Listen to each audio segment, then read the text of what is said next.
Today I want to talk about the state of no code in 2024. So this was brought on by a report that Bubble put out last week with some interesting findings. I'll put the link in the description below. It's a pretty long read, it's about 20-25 minutes if you want to digest all the data. There's some pretty good stuff in there, but a few key themes definitely pop out. What's up everybody, I'm Jason and this is Build Stuff with No Code, a channel that I use to help non-technical people build stuff with no and low code solutions. So let's get into the state of no code in 2024. I would have to say that the state of no code in 2024 is the land grab, and it's very similar to what I've seen in the .com era. So if you don't know what that is, and I'm guessing some of you don't because according to my YouTube stats, some of you weren't born then or you were in grade school. It's basically how can we get our company to be valued as high as it possibly can so I can make a boatload of money and sell my business to Google or Microsoft or one of the other big tech companies that are out there. The reason why I say this is because it seems like every week a new magical no or low code solution comes out that promises the world and underdelivers. Sorry. But let's put that aside, and first let me talk about the no-code company that I worked for in the .com era. So we had a platform that would allow you to basically build applications by dragging components on a page, filling out some configuration boxes in just plain text. You didn't need to be a developer, and then hit publish. So very similar to what some of the platforms do now. We had a web team of 5 people back then, and when this open source movement happened and all these .com companies started going under, we went under because our core solution was essentially WordPress and Sugar CRM mashed together that we were charging $2 to $3 million a year for, which was just insane. So once people realized that, hey, maybe we can just install WordPress for free and do the exact same thing, then my company and a bunch of other companies like that just went the way of the dodo. The first interesting finding is that 64% of no-coders believe that developers will be using no and low-code solutions primarily by 2030. Now, 2030 is a long way away, but they do mention in the article about the acceptance of no and low-code solutions, and I think a lot of it hinges, honestly, around the term. So it should really be no syntax, or in some cases not as much syntax, and in some cases you should know about these cool development things, but you won't actually have to write the code. But that's too long of a hashtag, so we have to give it some sexy name. And I think it's the name that really is preventing more widespread acceptance of it. But I think developers are going to be able to do more with no-code solutions than just with building stuff on their own. So I guess, maybe I would kind of agree with that to a certain degree, but it's a tool just like every other tool that's out there. It's something that can help you in certain cases and some things that might hurt you in other cases. Now, Josh Haas had an interesting quote in there about the triad, the designer, the product person, and the developer. It's funny no one ever mentions testers when it comes to no-code stuff, but that being collapsed into one role. And in a startup situation, I would agree with that. The startup that I'm working for right now, I'm, I guess, the de facto CTO, so I own the product. I'm the product person. I'm the professional services person. I'm also the developer because I'm building the platform as well. And it's possible to collapse that into one role, but I'm basically driving myself insane by doing it because it is very difficult to have a separation of concerns and to have a builder mindset and a product mindset inside the same head, because I'm always fighting with myself. Customers want this. I sometimes have to shoehorn that into how could I do it with the platform. So having somebody that can fulfill all of those things certainly is possible in some contexts, but it's not going to make it go away. If anything, it might actually blur the line between traditional development teams where you don't have a UX person, a UI person, a graphic designer, a front-end coder, a middleware coder, a database person, an infrastructure person, all this type of stuff. You'll have builders, and these builders will be multiple skilled. So maybe some might skew more towards testing, maybe some might skew more towards integrations and services, but there'll be less emphasis on well-defined roles and responsibilities, and I think no code can make that a reality. The other finding is interesting, and I wrote a book about AI and change management because AI is basically prompting every domain and every industry with the same question, AI will make insert people who work in this domain obsolete by insert date. So the same thing happened here. So what is it? 40% believe that AI will make traditional human developers largely obsolete by 2030. Who's going to maintain the no-code platforms? Developers will. So I don't really put any stock in that answer. AI is certainly going to help in some cases, but it's like any technology. I mentioned this a few times. The company I was working for, we had a web team of 5 people. That doesn't exist today. You might have a high school student part-time in their basement doing what our team of 5 did. Didn't make the 5 of us obsolete. It just meant me as a web designer, I actually had to invest in my own skills. So I had to learn how to do integrations and microservices and testing and all these different types of things because nobody was just hiring a web designer anymore. So I don't agree that it's going to make what they call traditional human developers largely obsolete by 2030.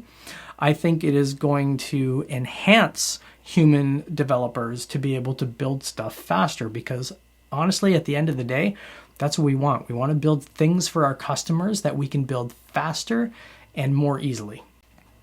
I'm going to skip the findings on bootstrapping and funding and startup stuff because that's been talked about to death. So some people think that no code is just really for small startups that want to build an MVP faster. It certainly helps with that, but it can help with a bunch of other stuff. But they did have some findings around that more people are planning on bootstrapping, which I think if you would have done this survey 10 years ago, you probably would have had the same findings because the mid-2000s, late 2000s started to bring about bootstrapping toolkits. I know Twitter used to have a UI UX bootstrapping framework where you could just basically pull down this project and then you've got a fully responsive, I don't even think we were using responsive language at the time, but you've got a full solution of CSS and HTML, and if you look at the code long enough, you can sort of figure out how to manipulate it yourself, which is why every website in the world has a hero with an image and a block of text and a button. It all started from way back then. So the last one I wanted to talk about was the features that people want out of a no-code solution. So rounding out the top 5 are technical performance, ability to customize, integrations, free access, meaning you can build your thing and you can try it out before you actually pay for it, and scalability, so the likelihood of needing to switch to another option later were important. Now, platform stickiness is going to be a gigantic problem with no code, and I don't remember the names of the tools, but I did find one somewhere that actually would spit out application code. I don't remember what language it was, but it basically wouldn't handcuff you to their no-code tool. You'd be able to take the solution and deploy it on whatever stack you wanted. So if you needed to move it to AWS or Azure or whatever platform that you wanted to, you would be able to do that, which I think is pretty cool. So if you do get in the situation where you're building an MVP and you get a boatload of demand, you're not handcuffed to that vendor's platform. And in Bubble, you are completely handcuffed. So I am completely handcuffed to Bubble for my main site because I would have to rebuild that on another platform because I've built a fairly complex solution and I've got about 12,000 users on my site right now. Now, it is interesting, at the bottom of the list was level of traditional coding knowledge required. And I guess that's kind of not surprising that's at the bottom. I mean, that's the whole promise of no code just by that phrase, right? Is I don't have to know how to write code. But like I already talked about, I think that is just a bit of a misnomer. You know, when I would work in organizations and try to bring in extreme programming practices, and one of the practices is pairing, because 2 brains on one problem is always better than 1, business people always see, well, why am I paying double the amount to get a feature done? And it's understandable when you see it on the outside, but similar with no code, people don't realize that typing is not the bottleneck. You know, we're not cranking out widgets in a factory. You might spend a half a day thinking about a problem or a feature that you want to implement, and it might be 1 line of code you need to change, or 2 or 3, or something very simple. So I think when we talk about the level of traditional coding knowledge required, people are thinking about syntax. And when you look at a piece of code, you don't understand it depending on the syntax that it's in. But there's so much more to it than that. And in Bubble, a great example is how you define your data things and how you use reusable elements and how you use good design principles. So there's a concept called solid principles. One of them is dry. I do not want to get into too much technical detail, but it's basically do not repeat yourself. So I guess it should be dry. Nah, that wouldn't sound as catchy. But the principle is the same if you're using no code or coded solutions. Don't repeat yourself. If you repeat yourself and you need to make a change in one area and you've repeated yourself 100 times, you've got to change it in 100 spots.